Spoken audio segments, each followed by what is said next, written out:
Sommes-nous trop nombreux sur Terre ?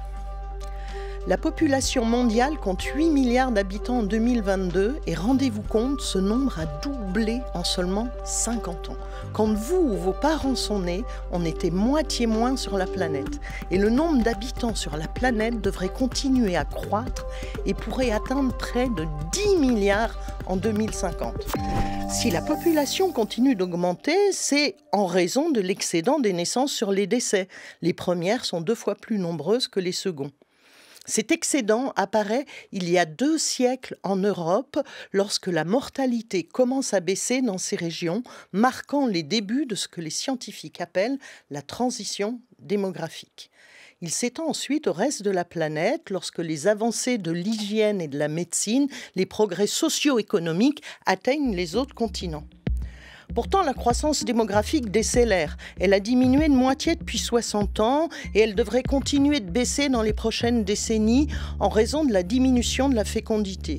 En moyenne, 2,3 enfants par femme aujourd'hui dans le monde, contre le double, 5 enfants en 1950. Alors 10 milliards en 2050, ce sont des projections et l'avenir n'est évidemment pas écrit. C'est sans compter avec ce que l'on appelle l'inertie démographique. La majorité des femmes et des hommes qui vivront en 2050 sont déjà nés. On connaît leur nombre et on sait estimer quand ils ne seront plus en vie, statistiquement bien sûr.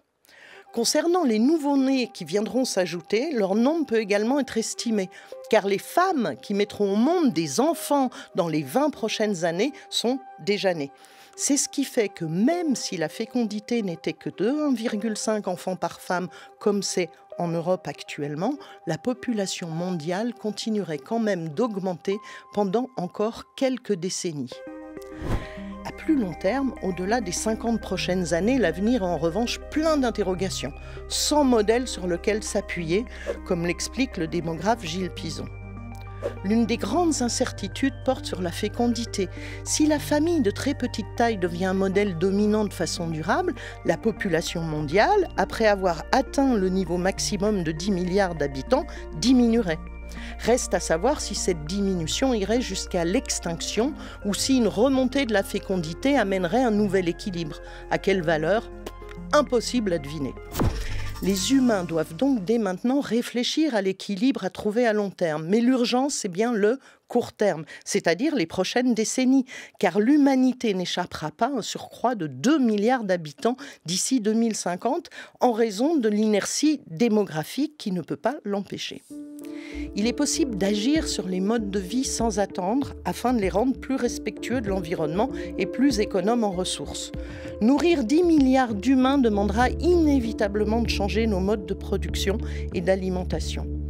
On sait déjà que la production intensive de viande actuelle des pays développés est trop coûteuse en termes de surface et trop polluante pour être étendue à l'ensemble de l'humanité. L'humain devra se tourner vers des plus grandes ressources végétales, céréales, légumineuses pour remplacer la viande, qui devrait devenir un produit rare, tout comme le poisson qui commence à s'épuiser dans les océans. Une culture accrue des algues ou des insectes peuvent ainsi être des pistes. Alors, la vraie question, celle dont dépend la survie de l'espèce humaine à terme, est finalement moins celle du nombre que celle des modes de vie. Alors, que sommes-nous prêts à changer individuellement ou collectivement ?